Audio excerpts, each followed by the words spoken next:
Olá, tudo bem? Estamos aqui para mais um vídeo onde eu quero conversar um pouquinho com você sobre o Evangelho.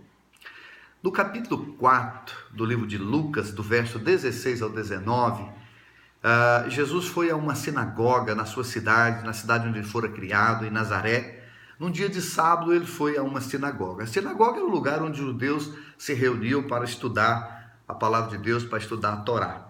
E Jesus entra naquele lugar, se assenta ali e logo eles entregam para ele o livro do profeta Isaías. E ele abre o livro do profeta Isaías e lê um texto. Ele leu esse texto que eu vou ler com você agora. Versículo 18 de Lucas, capítulo 4. Jesus disse: O Espírito do Senhor está sobre mim, pelo que me ungiu para evangelizar os pobres. Enviou-me para proclamar libertação aos cativos e restauração da vista aos cegos, para pôr em liberdade os oprimidos e apregoar o ano aceitável do Senhor. Quando Jesus termina de ler esse texto, ele entrega o livro para o assistente e diz: Hoje as Escrituras se cumprem diante dos vossos olhos. Jesus leu um texto do livro do profeta Isaías que dizia respeito a ele. Ele leu uma profecia e agora a profecia estava se cumprindo diante dos olhos dos judeus. Eu quero chamar a sua atenção, queridos, eu quero conversar com você exatamente sobre essa profecia, porque Jesus aqui vai explicar o porquê ele veio a esse mundo, não é? E nós, eu e você, como seguidores dele, como cristãos, como discípulos de Jesus, nós temos que ter o mesmo propósito, o mesmo objetivo. Nós estamos aqui para continuar a obra que Jesus começou a fazer. Em Atos capítulo 1, diz que Jesus começou a fazer algo, mas ele não concluiu, porque quem conclui sou eu e você. A igreja está aqui para dar continuidade à obra de Jesus. A igreja está aqui na terra para dar continuidade ao ministério de Jesus. Primeira coisa que ele diz é: o Espírito do Senhor está sobre mim. A obra de Deus, querido, se faz pelo Espírito. Não é por força nem por violência. Não é pela sabedoria humana, não é pelas nossas habilidades naturais. A obra de Deus se faz pelo Espírito. E nós precisamos entender isso. Não é por força nem por violência. É pelo meu Espírito, diz o Senhor. Então Jesus diz: o Espírito do Senhor está sobre mim. Em outras palavras, quem me habilita a fazer a obra, quem me prepara para essa obra de libertação, de cura, de pregar o Evangelho, de transformação de vidas, é o Espírito do Senhor. E hoje, o Espírito do Senhor está em nós. E Ele está em nós para nos capacitar, assim como Ele capacitou o Senhor Jesus a fazer a obra da evangelização, a fazer a obra de Deus. Ele diz: o Espírito do Senhor está sobre mim e me ungiu. É o Espírito quem nos unge. É o Espírito que unge você. É o Espírito que unge a mim, não é? Escute, o Espírito Santo não está aqui para ungir coisas materiais, ungir carro, ungir pano, tecido, água, terra, barro, pedra, não. O Espírito do Senhor unge pessoas. Ele diz: o Espírito do Senhor está sobre mim pelo que me ungiu. Deus unge pessoas. Deus não unge coisas. Deus unge pessoas com um propósito. Ele diz: o Espírito do Senhor está sobre mim pelo que me ungiu para. Esse para indica uma ação, um objetivo, né? Qual é o propósito da unção? Por que as pessoas devem ser ungidas? Para que as pessoas devem ser ungidas?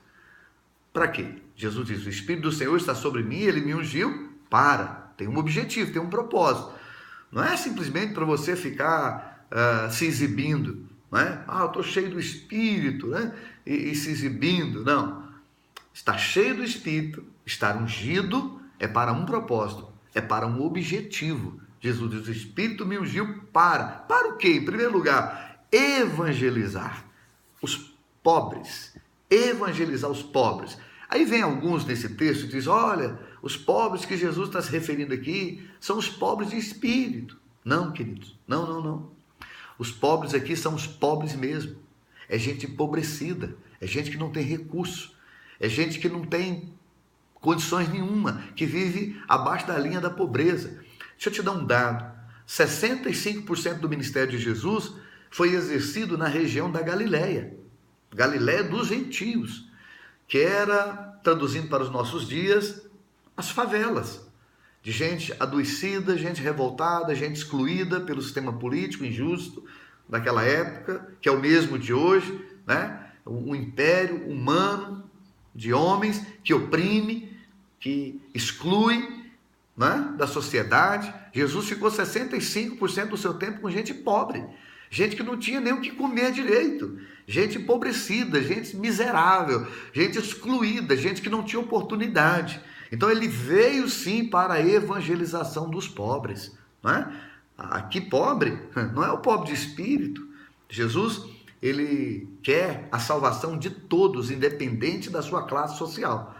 Mas quando diz que ele veio aos pobres, ele veio aos pobres mesmo.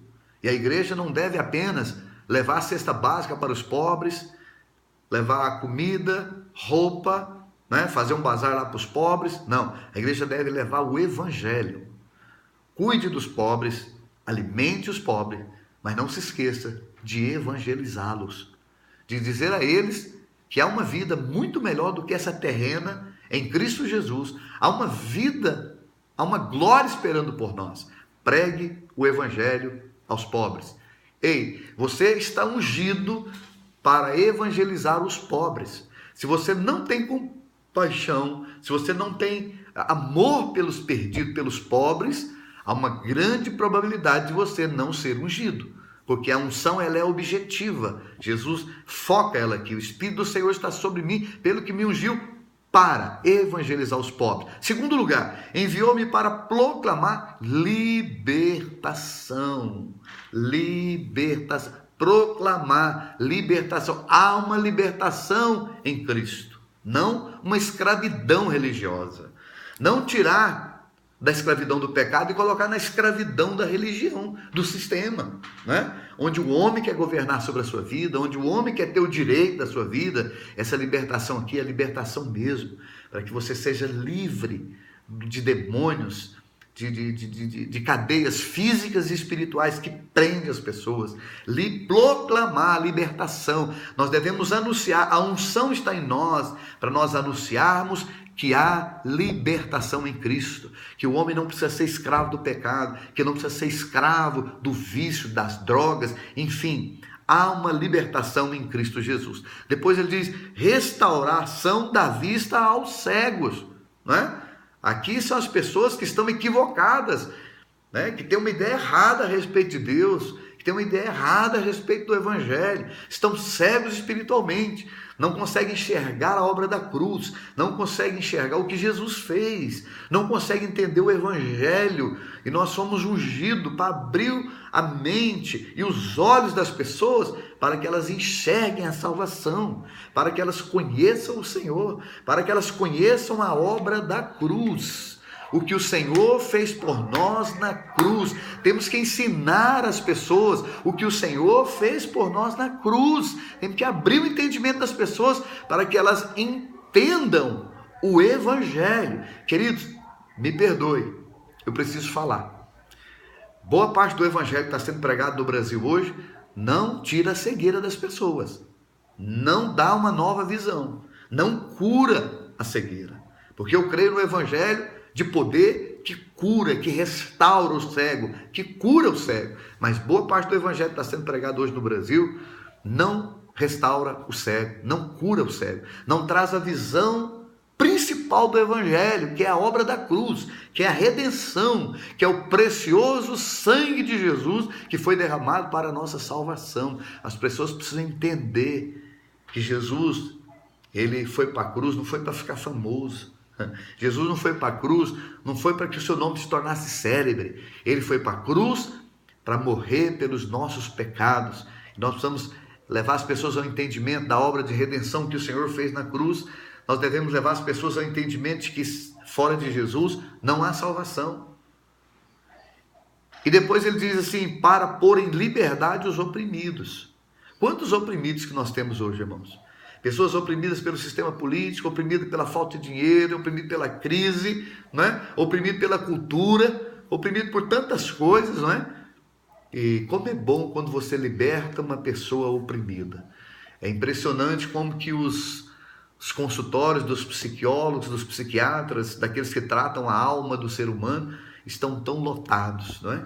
E como os livros de autoajuda vendem tanto, não é? Até os cristãos hoje vivem dentro dos consultórios dos psicólogos, dos psiquiatras, até pastores e cristãos estão hoje buscando livros de autoajuda. Tamanha é a opressão do pecado, a opressão do sistema político, a opressão do homem. E vou dizer abertamente que a opressão da igreja, a opressão de apóstolos, a opressão de pastores que se dizem pastores, mas são apenas comedores de carne, e aqueles que arrancam a lã e comem a carne das ovelhas, né? A opressão religiosa, e a opressão também que existe dentro dos templos chamados cristãos, não é? E em último lugar ele diz apregoar o ano aceitável do Senhor. É tempo também, queridos, de nós começarmos a pregar o Evangelho, porque se passou-se os anos. Eu conheci Jesus em 1988, na década de 80 eu conheci Jesus, e eu tenho percebido de lá para cá que os cristãos desaprenderam a pregar o Evangelho. Os cristãos desaprenderam a abrir a Bíblia e dar o plano da salvação para a pessoa. A evangelização hoje, ela está apenas no convidar a pessoa para ir na igreja, convidar a pessoa para uma programação da igreja, para uma festa da igreja, para uma campanha, mas nós temos que aprender, queridos, a pregoar o ano aceitável do Senhor, o ano da salvação. O ano aceitável da salvação, o ano aceitável do Senhor é o ano da salvação. Precisamos sentar com as pessoas, abrir a palavra de Deus, dar o plano da salvação para ela, explicar, querido, o pecado matou o homem. Todos morreram por causa do pecado. O salário do pecado é a morte, mas o dom gratuito de Deus é a salvação em Cristo Jesus.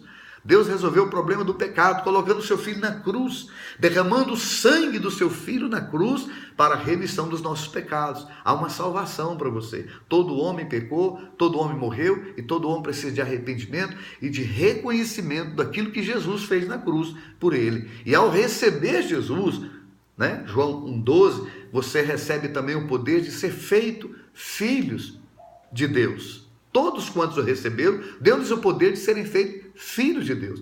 Ensinar as pessoas que toda pessoa que ainda não recebeu Jesus, ela está na condição de criatura.